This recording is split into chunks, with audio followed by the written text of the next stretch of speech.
बिस्मिल्लाहिर्रहमानिर्रहीम। अस्सलाम वालेकुम। आज 25 नवंबर बरोज़ जुमेरात हम बात करेंगे 3 अहम केसेस के हवाले से। ख्वाजा आसिफ आपको पब्लिक अकाउंट्स कमेटी में बैठा नज़र आता है और कल धमकी लगाई गई चेयरमैन नैब को कि राना तनवीर जो कि चेयरमैन हैं PAC के पब्लिक अकाउंट्स कमेटी के और मुस्लिम लीग नून के सीनियर रहनुमा हैं और उस कमेटी के ही मेंबर हैं ख्वाजा आसिफ। और ख्वाजा आसिफ और राना तनवीर ने कहा था चेयरमैन नैब को कि अगर आप इस कमेटी के सामने पेश नहीं होंगे तो हम आपके वारंट गिरफ्तारी जारी कर देंगे।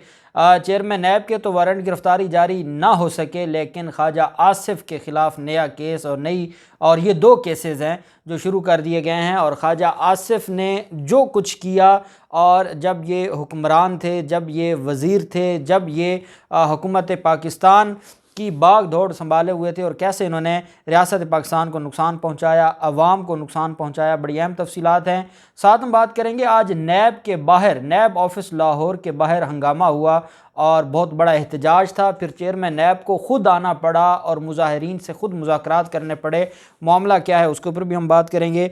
नूर मुकद्दम कत्ल केस में भी बड़ी अहम पेशरफ्त हुई है। और साथ हम बात करेंगे कि जो जरदारी माफिया की हुकूमत है सिंध में और वहाँ पर जो नैब जजेस की मैं बात नहीं कर रहा, नैब जजेस के हवाले से तो अक्सर हम बात करते हैं, लेकिन वहाँ पर जो अफसरान हैं, तफ्तीशी अफसरान, उनके बारे में आज चीफ जस्टिस गुलजार साहब ने जो रिमार्क्स दिए हैं और मैं समझता हूँ कि जो DG नैब सिंध कराची हैं वो फ़ेलो भी हैं आसिफ जरदारी के, और वो जिस तरह से कराची में आसिफ जरदारी को नवाज रहे हैं और यही वजह है कि आसिफ जरदारी भी चाहते हैं कि उनके केसेस नैब इस्लामाबाद से ट्रांसफ़र कर दिए जाएँ नैब कराची को। उसकी वजूहात भी हम जानते हैं क्योंकि वहाँ उनके लिए एक फ्रेंडली इन्वायरमेंट है और वो वहाँ पर अपनी मर्ज़ी से अपनी बनाई हुई पिच पर खेलना चाहते हैं। यही वजह है कि वो अब इस सारे मामले के ऊपर, ये सारी चीज़ इस्लामाबाद का मामला हो या नैब कराची का मामला हो, उस पर आज चीफ जस्टिस गुलजार साहब ने बड़ा हुक्म जारी किया चेयरमैन नैब को और उस तफ्तीशी अफसर के ख़िलाफ़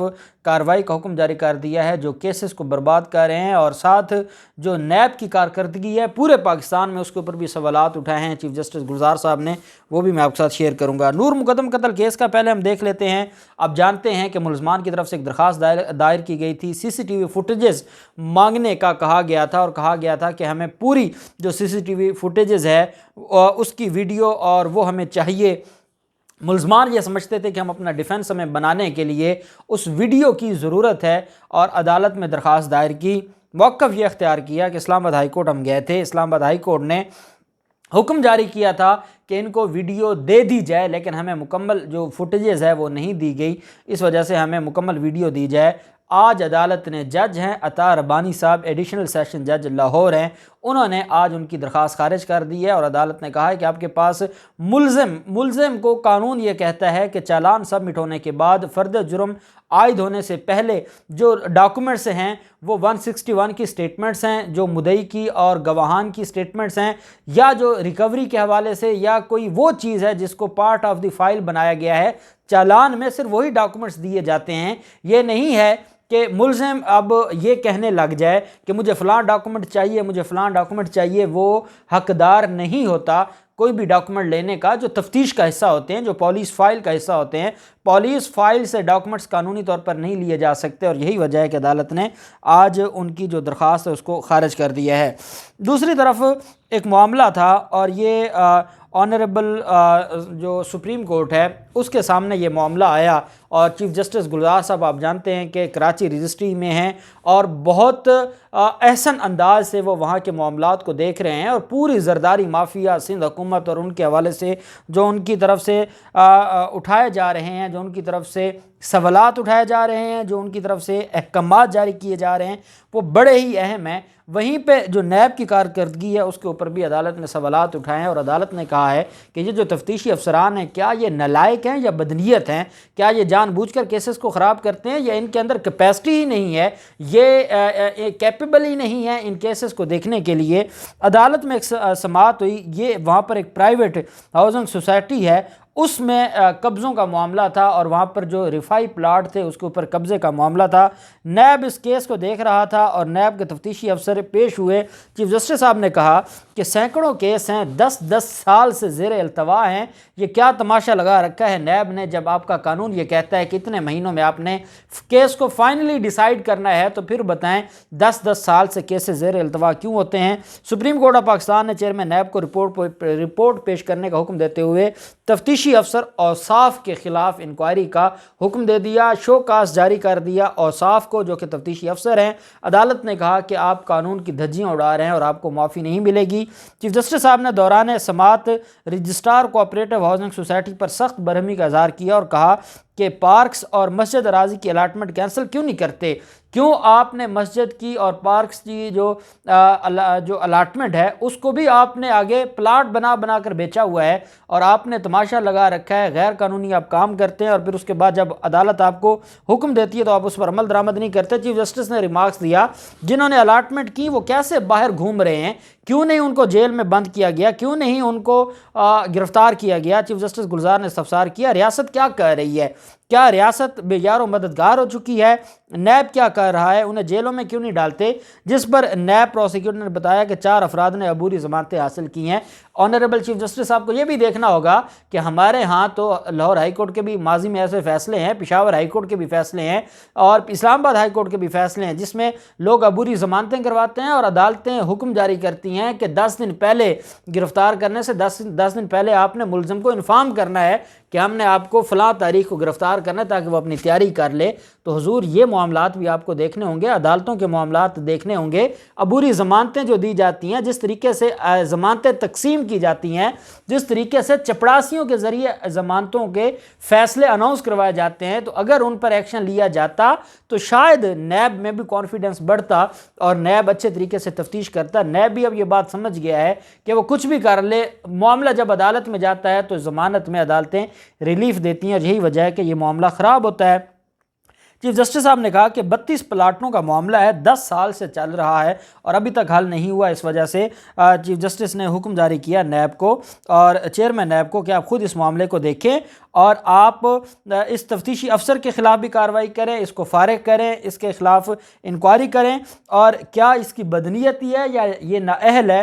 चेयरमैन नैब से ये रिपोर्ट भी तलब कर ली और अदालत ने कहा है कि इस सारे मामले पर चेयरमैन नैब रिपोर्ट बना के अदालत में पेश करें और जो पूरे पाकिस्तान में केसेस इल्तवा का शिकार है उसका भी जवाब तलब कर लिया है। पाक अरब सोसाइटी पाकिस्तान जो लाहौर की बदनाम ज़माना सोसाइटियाँ हैं उसमें एक पाक अरब का भी नाम आता है। ईडन गार्डन हाउसिंग जो स्कीम है वो तो हम अक्सर डिस्कस करते रहते हैं कि ईडन हाउसिंग स्कीम का मामला, फिर डॉक्टर अमजद की डेथ हो जाना, फिर उसके जनाजे पे लोगों का एहतजाज करना।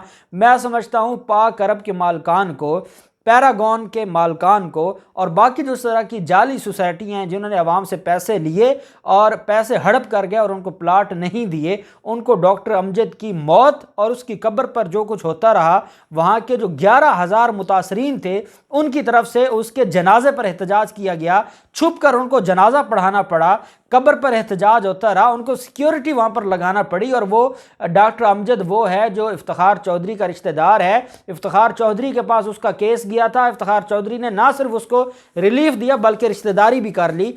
उस डॉक्टर अमजद के मरने के बाद जो कुछ हुआ है, पाक अरब के मालकान को भी ये सोचना होगा, पैरागॉन के ख्वाजा साद रफ़ीक और इन लोगों को भी सोचना होगा कि ये ज़िंदगी चंद दिन की है लेकिन जिनके आप पैसे खाएंगे वो आपको नहीं माफ़ करेंगे। आज एक बड़े लेवल पर एक एहतजाज था और ये पाक अरब सोसाइटी के जो विक्टिम्स हैं उनकी तरफ से एहतजाज किया गया था नैब ऑफिस लाहौर के बाहर और गेट बंद कर दिए गए नैब लाहौर के। उसके बाद चेयरमैन नैब लाहौर आए हुए थे, चेयरमैन नैब उस एहतजाज में खुद गए, चेयरमैन नैब ने उनके मसाइल सुने। अगर चेयरमैन नैब साहब ये 4 साल से बेचारे धक्के खा रहे हैं, पहले आपने सुना होता तो आज आपके दरवाजे बंद ना होते और आज आपके रोड बंद ना होते। वहाँ पर लोगों ने सवाल भी किया कि आज हमने एहतजाज किया तो चेयरमैन नैब साहब खुद आ गए हैं, पहले चेयरमैन नैब साहब कहाँ थे?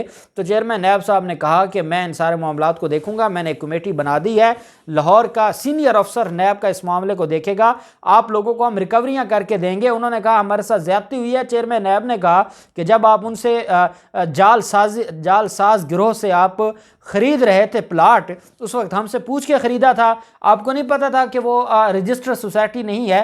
उस पर एक खातून थी, उसने सवाल किया कि चले हमसे गलती हो गई, आप किस चीज़ के पैसे लेते हैं, आप किस चीज़ की तनख्वाह लेते हैं अगर आप हमारे मसाइल हल नहीं कर सकते। बहरहाल चेयरमैन नैब ने अच्छे तरीके से उनको हैंडल किया, उनको सेटिस्फाई किया, उनका एहतजाज ख़त्म करवाया और उनके साथ वादा किया कि मैं आपके मसाइल हल करूँगा और मैं आपको रिलीफ लेके दूँगा, और उसके बाद वो एहतजाज ख़त्म हुआ। ख्वाजा आसिफ जो आजकल बड़े एक्टिव नज़र आते हैं पब्लिक अकाउंट्स कमेटी के इजलासेस में, और जो उन इजलासों में ना सिर्फ वो एक्टिव नज़र आते हैं बल्कि वो चेयरमैन नैब के ख़िलाफ़ बड़ी सख्त ज़ुबान भी इस्तेमाल करते हैं। ख्वाजा आसिफ के ख़िलाफ़ मज़ीद 2 इंक्वायरियाँ शुरू कर दी गई हैं। लीगी रहनुमा ख्वाजा आसिफ पर मुबैना तौर पर ब्लैक लिस्ट चाइनीज़ कंपनियों को ठेका देने और महंगे बिजली घर लगाने का इल्ज़ाम आयद किया गया है नैब की तरफ से। ये 2 इंक्वायरीज़ हैं। ख्वाजा आसिफ पर बतौर वज़ीर पानी व बिजली नंदीपुर पावर प्रोजेक्ट का ठेका ब्लैक लिस्ट कंपनी को देने के इल्ज़ामात हैं। नून लीग के दौरे हुकूमत में ख्वाजा आसिफ ने असर व रसूख इस्तेमाल करते हुए ब्लैक लिस्ट चाइनीज़ कंपनी को ठेका दिलवाया और मुबैना तौर पर कमीशन हासिल किया। ख्वाजा आसिफ ने बतौर वज़ीर वाटर एंड पावर बिजली महंगे दामों बनाने की मंजूरी दी। ख्वाजा आसिफ पर यह इल्ज़ाम है कि उन्होंने पानी की बजाय पेट्रोल से बिजली बनाने की मंजूरी दी। उनके खिलाफ जून 2020 में शिकायत मौसूल हुई। नैब लाहौर को ख्वाजा आसिफ समेत दीगर के खिलाफ मजीद 2 शिकायत मौसूल हो चुकी हैं जिन पर इंक्वायरी शुरू कर दी गई है, और नैब तर्जमान ने कहा है कि हम इस सारे मामले को देख रहे हैं और ख्वाजा आसिफ को हम बहुत जल्द तलब करेंगे। और लीगी ज़रा ये कहते हैं कि ख्वाजा आसिफ को दोबारा गिरफ़्तार करने के लिए नैब ने ये 2 इंक्वायरियाँ शुरू की हैं, और ख्वाजा आसिफ जो दबंग तरीके से पार्लियामेंट में खड़े होकर अपोजिशन का हक अदा करते हैं और इमरान खान की हुकूमत को टफ टाइम देते हैं।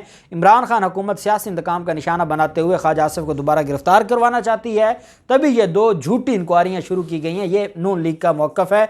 देखते हैं अब इन 2 इंक्वायरीज़ में क्या Khawaja Asif pre arrest bail करवाने हाई कोर्ट जाते हैं या ख्वाजा आसिफ गिरफ्तारी देते हैं। जो भी तफसीलात होंगी आपके साथ शेयर करते रहेंगे। अल्लाह पाक पाकिस्तान का मुनासिर हो। बहुत शुक्रिया। अल्लाह हाफ़िज़। पाकिस्तान जिंदाबाद।